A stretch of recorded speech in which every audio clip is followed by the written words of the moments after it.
cookie-based marketing is on life support. In June of 2025, Google doubled down on its Privacy Sandbox timeline, pushing Chrome towards a third-party cookie shutdown by 2026. So what is this? You cannot place a cookie before you get consent. You need to have consent if you're going to be tracking people. No means no. There will be monetary fines. Is it $5? Is it $5 million? Like, what's It'll the be ballpark? 6 figures at least. How do I protect myself, Ryan? So it's going to come down to what you have on the back end. You should have. If your ad strategy still depends on cookies, Google and some regulatory agencies are about to cut the cord. In June of 2025, Google doubled down on its Privacy Sandbox timeline, pushing Chrome towards a third-party cookie shutdown by 2026. Meanwhile, some regulatory agencies are warning brands that shady cookie banners could trigger enforcement. In other words, consent isn't just a checkbox anymore.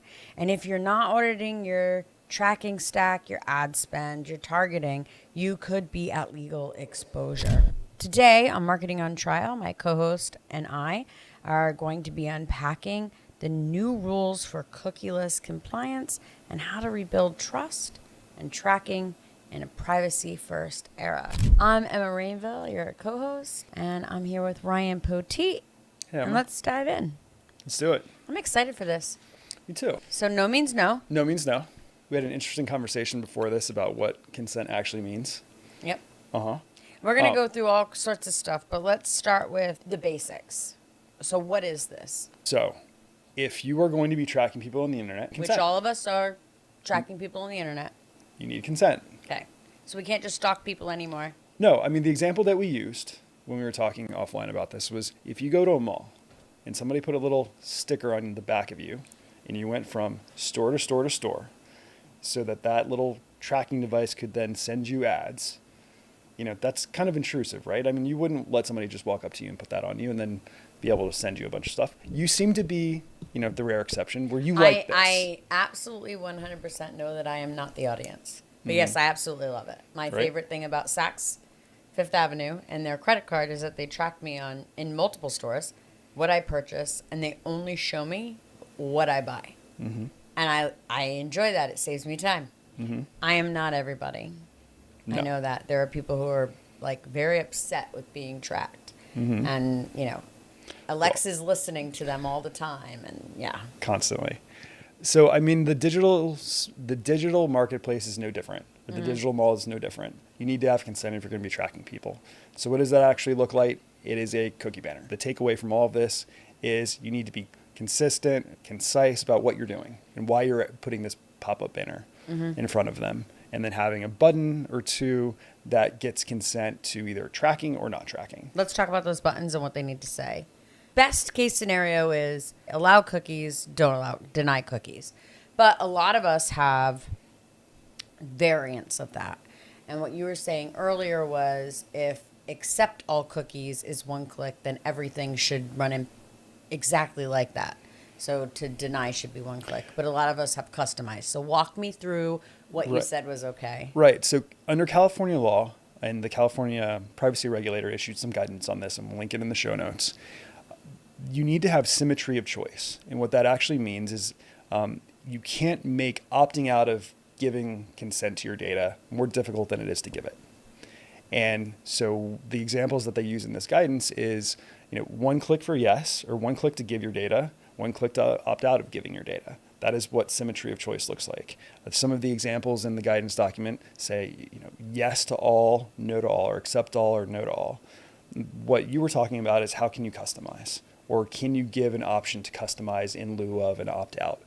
Black letter law says no, but I think it would be defensible to have either a yes, all, or no and modify. Having some sort of button that says, I don't want to give you all of my data, but there are legitimate reasons to have certain cookies. Cookies help websites to function. They load faster. I mean, you need cookies for the websites to really work. And so being able to give the consumer the option to use the only necessary cookies as opposed to all opting the cookies. Out of yeah, all exactly. Opting into all, right. I wouldn't say it's necessarily compliant, but I think defensible, perhaps, depending on the language. Okay.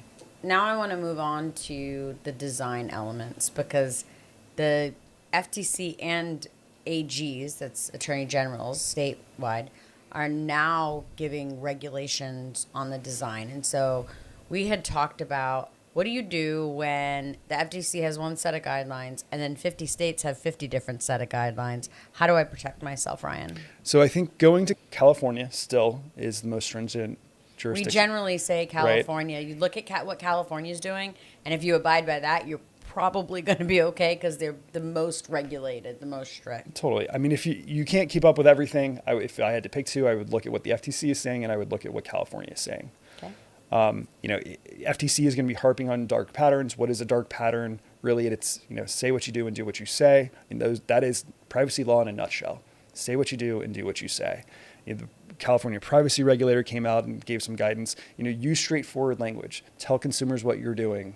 Don't insert a whole bunch of technical jargon that no one understands. Just say why you're asking for consent and what consent means to consumers. Okay, now I'm going to ask you a hard question that I didn't ask you before, because I was going to try and stump you on every podcast. So, what's up? We interrupt this podcast to remind you to like and subscribe so that you can always be in the know of when Ryan and I drop a new episode of Marketing on Trial. Also, sign up at www.specialopspodcast.com for our Visionary Vault and get all of our freebies. Just because I'm going to be funny for a minute. If I ask you for tea and you go make me tea, and then by the time you bring me the tea, I don't want the tea anymore, you can't force me to drink the tea. So, oh God. Now let's say I visit your page today and I accept all cookies because I'm in a mood where I want to hurry up and go through. That's generally what happens, by the way. Other times I might be sitting at home and I got a little bit more time, and now I deny all cookies. Same person does both. How do we interact with that? So it's going to come down to what you have on the back end. You should have some sort of consent tracking mechanism. OneTrust is a good company. I have no interest in OneTrust, but OneTrust is a good one. There are a bunch of vendors out there that do a lot of this. One of our colleagues in Driven does as well. But you're going to need some sort of consent tracking mechanism. And you're going to need this with any sort of comprehensive privacy program, because if you're selling to California and you're triggering the thresholds for CCPA compliance, how are you honoring opt-out requests, information requests, deletion requests and all of that? I mean, you're going to need some sort of tracking mechanism or some sort of database. So you guys should have this in place already. They should have it in place already. Okay, awesome. Okay, so I want to be completely compliant. What haven't I asked you that I should have as far as the cookies go? What happens after the banner, or what the back end? Okay. Right? You can't be placing a cookie back before you end get. Is important. Yeah. Jeez. You cannot place a cookie before you get consent, right? And so what happens a lot of times is you will have a banner, and immediately the cookies are being placed, tracking all of it. And so you need to be careful that you don't place the cookies until you get that consent. Things are going to be changing, and we're going to be, as the year progresses and as Google is preparing and gearing up to remove cookies, we'll be talking more on the technical side, on special ops, on what to do. And then you and I will be talking, because I imagine things are going to change and escalate. But let's talk about what my consequences are. It's always important, I think. A lot of people are just, everybody else is doing it. I want to understand the consequences first. If I was the one to get caught, what happens? I mean, there are going to be monetary fines, injunctive relief. I mean, it is an unfair and deceptive trade practice. Okay. And so the FTC, under their broad authority to regulate the economy for unfair and deceptive trade practice, can get injunctive relief, and there's some various jurisdictional latches that it can get civil penalties. But right now, it's mostly injunctive relief, and typically this will be paired with some other claim. I doubt that it's ever going to be just privacy related or cookie banner related. Okay. But the fines are going to start adding up, and under state law, you've seen some press releases. I'm way more concerned with attorney generals than the FTC, actually. Please don't come for me, FTC. You're scary enough. But attorney generals have a lot of power. They do. And it only takes a secretary's aunt to be upset. I mean, really. That's a real thing. Someone's aunt to go to someone that works with an attorney general for them to completely flip your life and your business upside down. So I'm way more concerned about that. What happens on that level? I mean, there will be monetary fines. Is it $5? Is it $5 million? Like, what's It'll the be ballpark? 6 figures at least. 6 figures at least. So it's worth my whole gauge in that, by the way, was how much is it going to cost me to be compliant and to have these back-end regulators or these back-end regulations and monitoring platforms versus how much could I end up spending if I were to get caught not doing it. And it's only going to get worse.